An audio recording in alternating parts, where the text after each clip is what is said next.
If you work in quality control at a candy factory, you know strict safety regulations come with the job. It's why you partner with Grainger. Grainger helps you find the high-quality and compliant products your business needs to inspect, detect, and help correct issues. And the sweetest part is, everyone gets a product that's as safe to eat as it is delicious.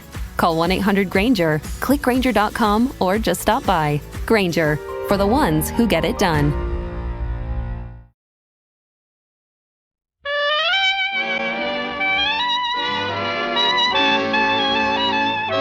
The makers of Camel cigarettes present Dick Powell as Richard Diamond, private detective.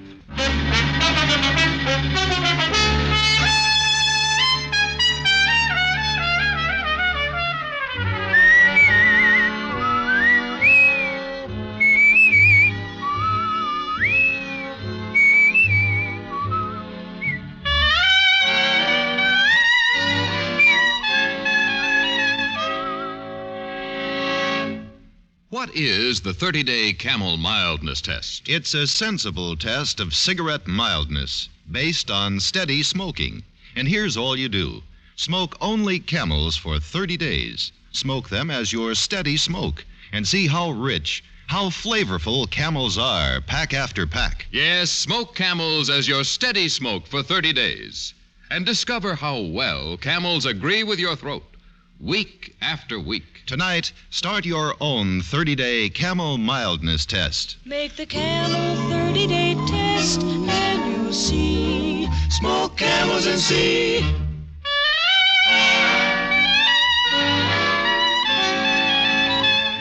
Now we bring you another transcribed adventure with Richard Diamond, private detective, starring Dick Powell.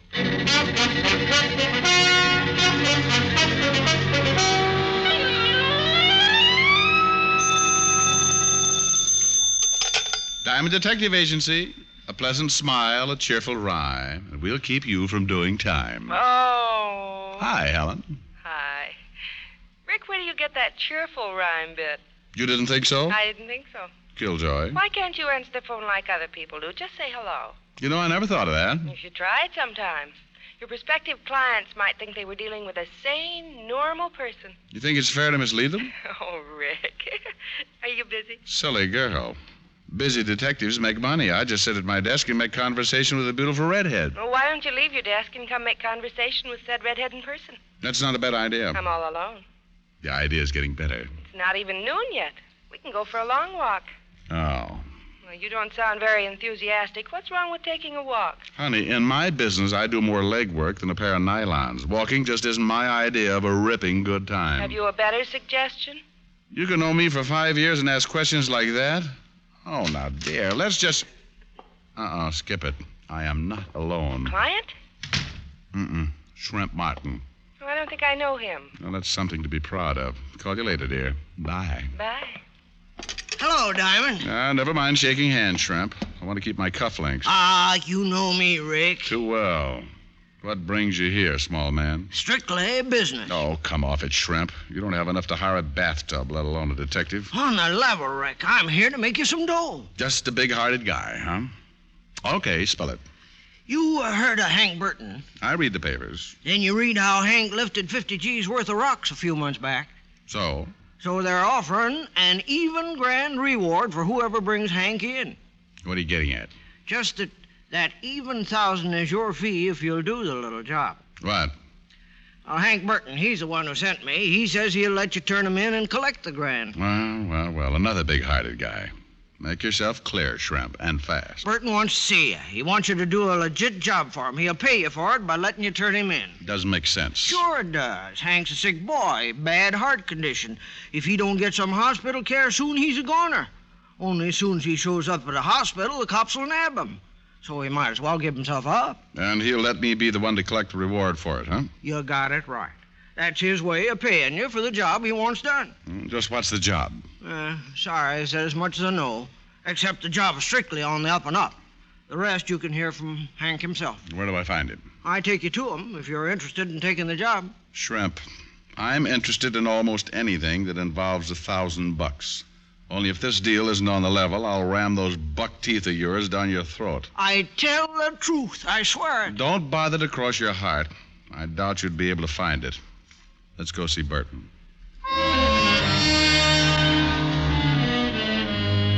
I didn't have any faith in Shrimp Martin, but the thought of 1,000 green pieces of paper did wonders for my bankrupt morale. We took my car, and Shrimp directed me to the warehouse section on Front Street. We parked beside a deserted-looking warehouse, and Shrimp led me inside through a rear door. He should be here by now. Hank! Over here, Shrimp. Or behind those boxes over there, Diamond. I heard him. Hello, Diamond. Hank, Shrimp tells me you have a deal to make. Yeah, that's right. Shrimp, go outside. See we ain't interrupted. Huh? Right. Sit on one of them boxes, Diamond. I got a lot to say. I'll stand. It's up to you. You look bad, Hank. Never mind that. Did Shrimp explain the setup? All except the job you expect in return for handing you over. Okay. I want you to find a girl, Diamond, that's all. That could be enough. Who's the girl? Her name is Lee Thorpe. You find out where she's located now, and I'll let you turn me in. Uh-huh. Why is it so important you know where this Lee Thorpe is, Hank? Because if I have to take the rap on that jewelry heist, she takes it with me. Keep talking. I met her about 4 months ago. Felt pretty hard. She seemed to go for me, too. We made plans, big plans. And my ticket went bad. She suggested we go to Mexico where I could be taken care of, but that took dough. So you pulled the jewelry store robbery? Yeah. It was her idea. She said she knew of a fence where she could change the rocks in the dough and we'd be out of country within a month. But the deal fell through, huh? Yeah. I was spotted during the job. I had to hide out, but I sent her the rocks. She said to give her a week. I think I can guess what happened. Ain't hard. When I contacted her a week later, I found out she moved, disappeared. What a sap I was. What a sap. You were a sap to steal the stones in the first place, Hank. Okay, no speeches. All I want you to do is locate this dame so the bulls can nab her, too. Uh-huh. Well, why not go to the police right away, Hank? Tell them the story and let them pick her up. No, she's smart. As soon as the word gets out, I've been picked up, she'll figure I squeal on her. It'll be harder to find her then. It won't be so easy now. Any idea where she might be? If I knew, I'd find her myself. You're the gumshoe, get to work. $1,000 ain't bad pay, you know. No, it's not bad at all. Only how do I know you'll keep the bargain? Look at me, will you? I'm a dying man unless I get help. Don't worry, I'll let you turn me in. After you find the girl. All right, Burton, I'll take a chance. Where do I get in touch with you? You know, I'll call you at your office around 6. Work fast, huh, Diamond? Find her as soon as you can. Yeah, Hank. As soon as I can. Hank Burton was in a bad way, and if he wouldn't give himself up until Lee Thorpe was located, then it was true she'd have to be found quickly. Hank didn't have much time left. We left the warehouse together. He and Shrimp Martin disappeared down Front Street, and I drove back uptown. At the 5th Precinct, I found that Lieutenant Walt Levinson was out to lunch. But in the meantime, the sergeant let me look through the files. Well, make yourself right at home, Mr. Diamond. Well, thank you, Lieutenant. I have. It's a wonder you're not sitting behind my desk. I'm sure you'd be more comfortable. Well, now, I might just take you up on that when I get tired. Fine.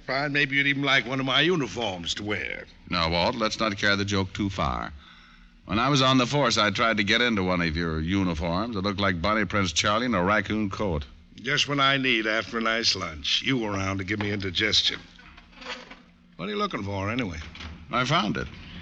File on a girl named Lee Thorpe. Thorpe. Yeah, I remember her. Used to be married to Davy Thorpe.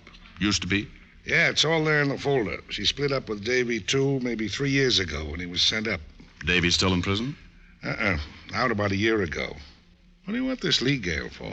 Sorry, Walt. Confidential. Oh, great. I ask a question, you tell me it's confidential, but you think you can walk in here and poke through our files all you please. Cheer up, Fatty. I'll tell you all about it after I find Lee Thorpe. Well, now, that's mighty big of you, Mr. Diamond. Well, think nothing of it, Lieutenant. I don't. Find anything in the folder? Not much. She's been picked up on a few minor offenses, that's all. What about Davy, her ex-husband? Oh, he seems pretty legitimate these days, running a pool room over on 3rd. Listed in the book as Davy's Billiard Parlor. That's an original name. Well, I guess I'll go see Davy. Maybe he's seen his ex-wife lately. Oh, don't rush off, Bright Eyes. Things are so dull around here when you're not poking your nose into our business. I know, but don't feel bad, Walt. I may be back. Well, goody gumdrop. I'll have our best cell waiting. You're such a wonderful host. See you later, Walt. Davy's pool room turned out to be a dingy joint. There were no customers this early in the afternoon, but Davy must not have liked his tables to go to waste. He was playing at a front table all by himself. I walked over to him. Well, nice shot, Davy. Huh? Oh, you want a game, Mac? I'd rather talk. This is a pool room, not a conversation club. It's about your wife, Davy. I got no wife. You did have. Yeah, I had measles once, too, but that don't mean I'm still scratching. Have you seen Lee recently? All depends on how recent you call recently. Oh, in the last month or so? Seen her when I first got out, close to a year ago. She wants to pick up where we left off. And? I told her where to get off. You beat these dames. I get sent up out of circulation for a while. She wants to be free. Then I'm out. She wants to get all chummy again. Well, maybe you know where she might hang around, Davy. Yeah, maybe. You a cop? Private. Well? Well, what? I'm a businessman, pal. I don't shoot off my mouth by the fun of it. Will $10 take the fun out of it? You don't see me laughing, do you? Put the money on the table. Okay, there you are. Much obliged. Yeah, I might know where Lee hangs out. I'm not saying for sure, mind you. Been almost a year since I seen her. Keep talking. She always likes bars, lights, people. She used to drag me to a bar all the time. Any particular bar? The Bluebird Club over on 40th. In fact, that's where I first met her. Excuse me a sec. Hey, take a few shots while I answer that. Hello? Davy's Billiard Parlor. Huh? I don't... Oh, yeah, maybe yes. Hold it. Hey, Shamus. Your name Richard Diamond? That's right. That's for you. If you want more out of me, I'll be over in the office. Thanks. Hello? Walt, Rick. I took a chance. Figured you'd still be there. What's up? Funny, but right after you were here, we got a call about Lee Thorpe. Picked her up right away. Good boy. I'll be right down. You at the precinct? I'm at the morgue. What? And don't bother to hurry, Rick. This gal won't be going anywhere. Not now.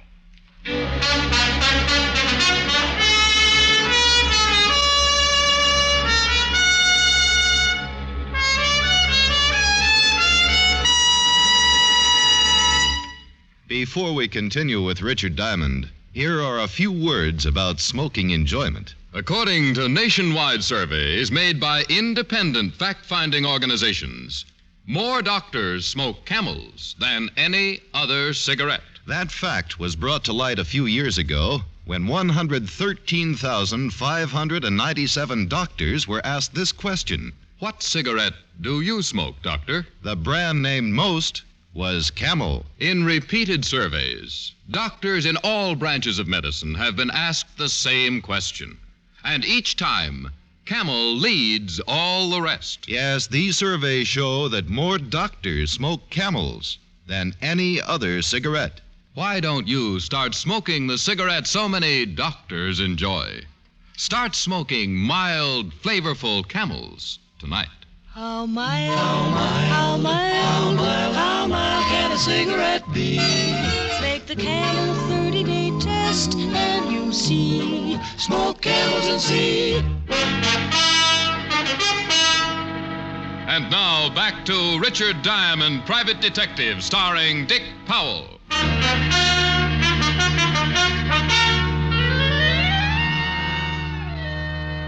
At the city morgue, I looked down on the girl who was once called Lee Thorpe and had now become a number. It wasn't a pretty sight, and I wasn't glad to be seeing it. Okay, Charlie, thanks. Come on, Rick. Where did you find her, Walt? One of the beat men came across her in an alley over by 6th Street. Find the murder weapon? No, the knife wasn't around, only the holes it made. Yeah, we can sit down in here. You have some talking to do, Rick.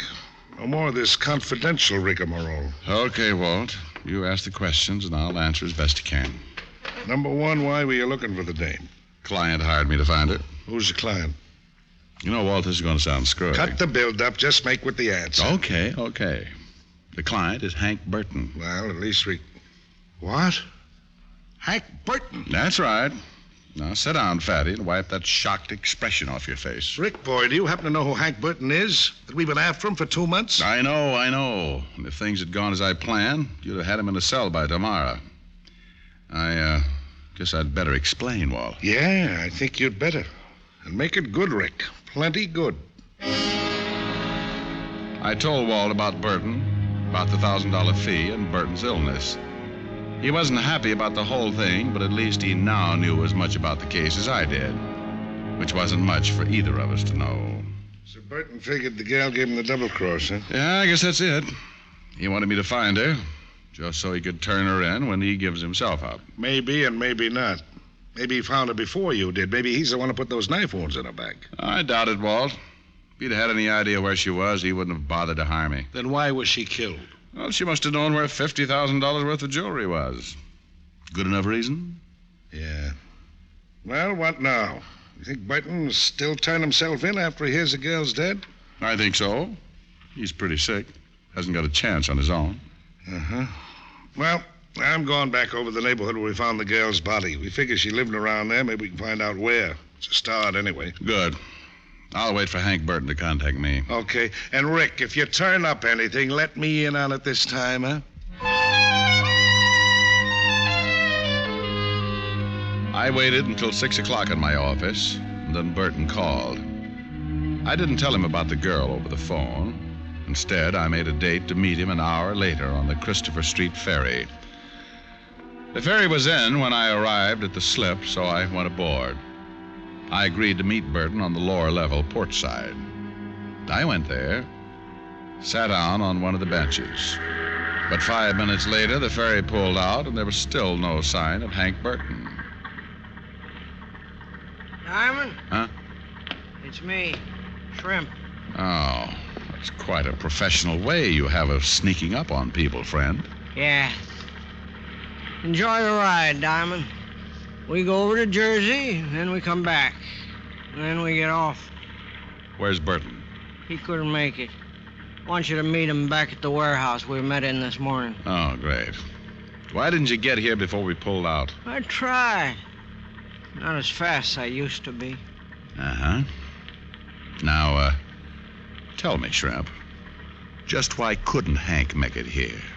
It's as safe as that warehouse. Oh, well, he's sick. He's feeling bad. He felt bad all day. Oh? It didn't sound so bad when I talked to him on the phone. But he was sick. He was. Real pain. He could never make it down here. Let's enjoy the ride, huh? Let's talk some more first. If Burton knew he was too sick to meet me here, why did he suggest it in the first place? How should I know? Hank says we come to the warehouse, we go to the warehouse. Don't ask him any questions. Oh, I just have an inquisitive nature. I like answers, Shrimp. Okay. How's this for an answer? Wow. Little man with a big gun. That's right. And the gun says we go to the warehouse. Now settle back and enjoy the ride.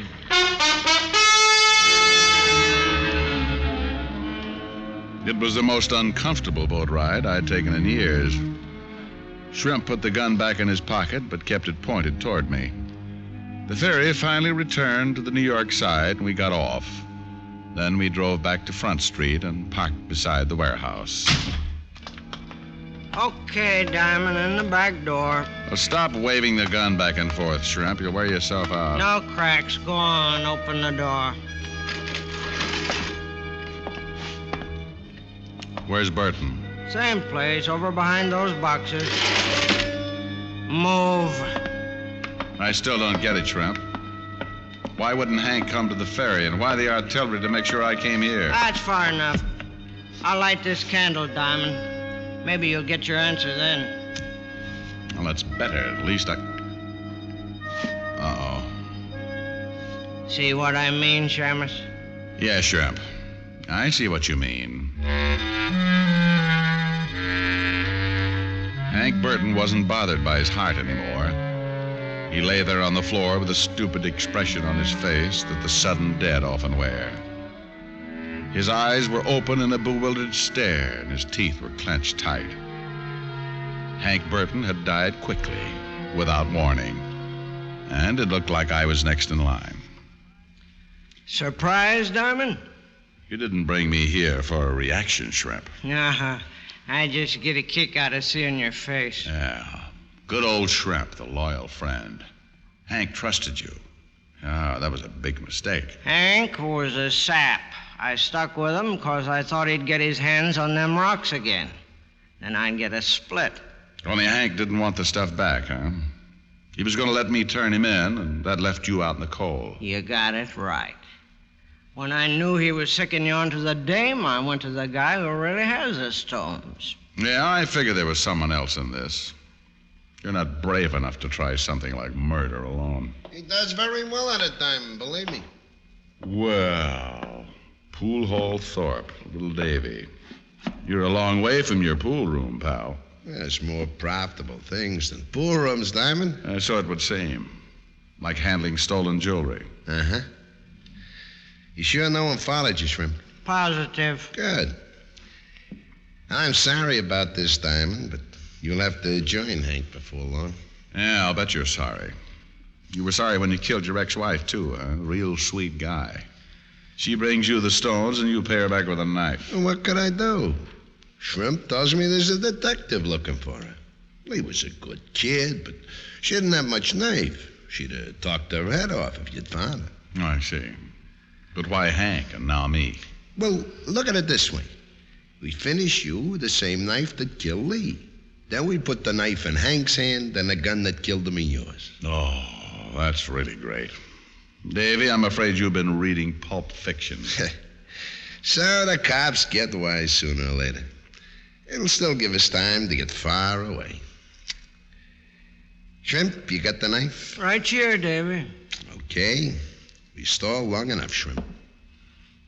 By candlelight yet, huh, fellas? Well, this is real romantic. Yeah, ain't it, though? Only not quite enough. It's even more romantic with a candle out. Shrimp! Have it!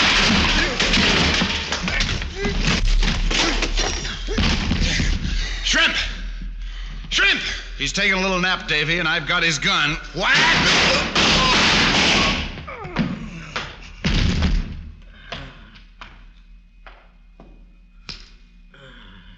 It's too bad, Davy.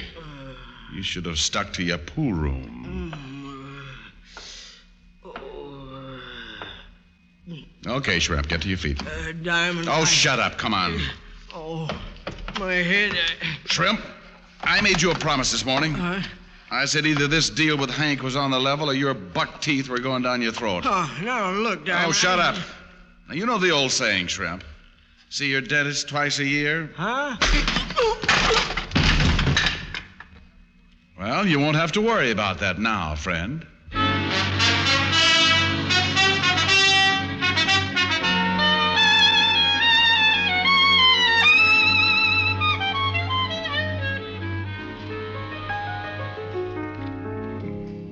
Rick?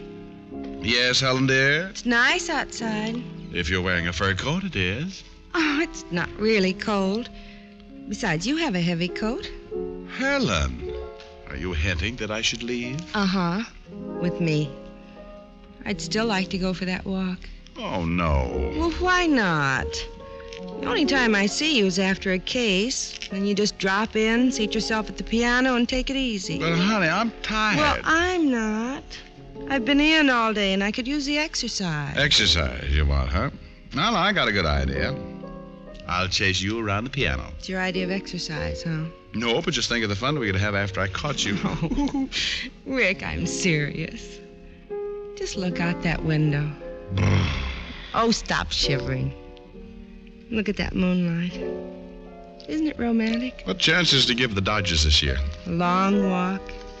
Just you and me. And the Giants. Now, there's a hot ball team. Maybe over to Central Park. And the Arkansas Aggies. Oh, they'll be fighting all the way. Hand in hand.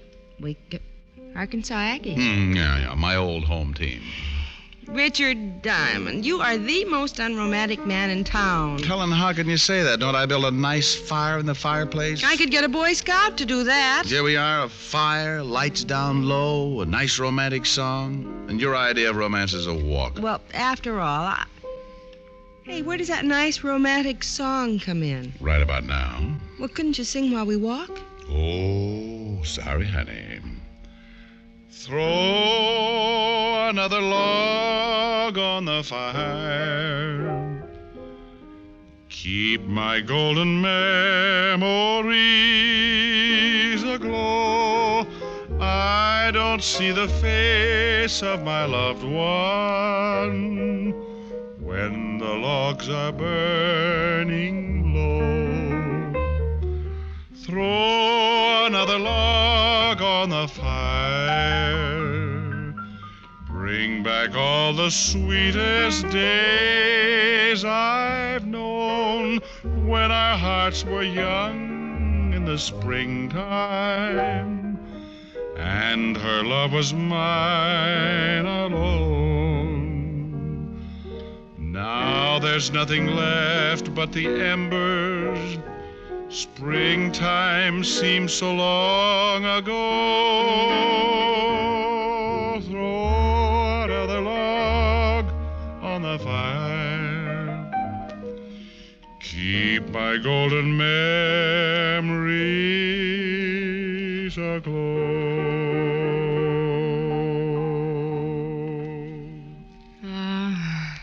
That was very nice. But I still didn't like it. Oh, that's a brilliant statement. I still want to go for a walk. Millions of girls in New York, and I had to pick a nature lover.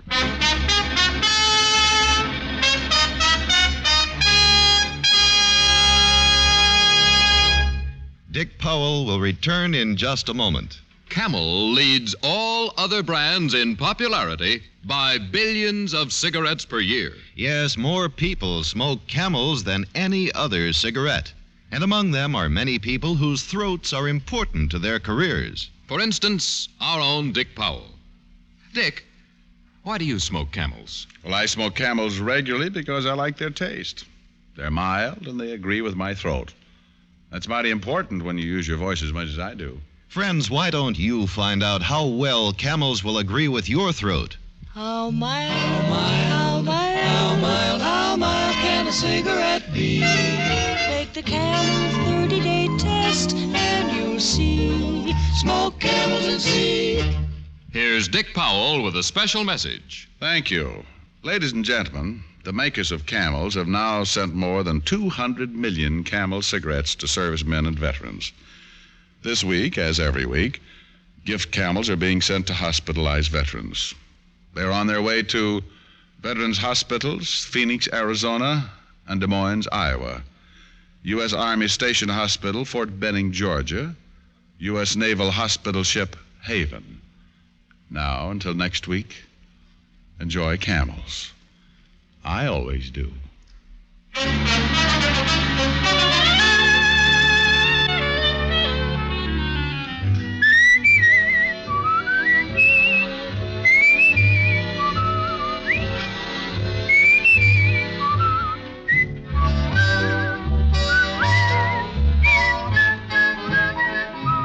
Tonight's adventure of Richard Diamond was written by Dick Carr with music by Frank Worth.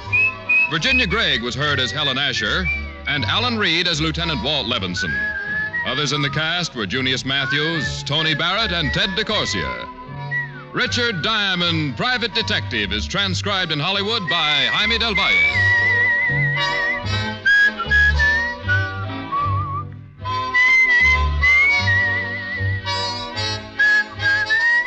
Be sure to listen to another great Camel show Vaughn Monroe and the Camel Caravan every Saturday night. Listen next week for another exciting adventure of Richard Diamond, starring Dick Powell. Now stay tuned, for This Is Your FBI, followed immediately by Ozzie and Harriet over most of these stations.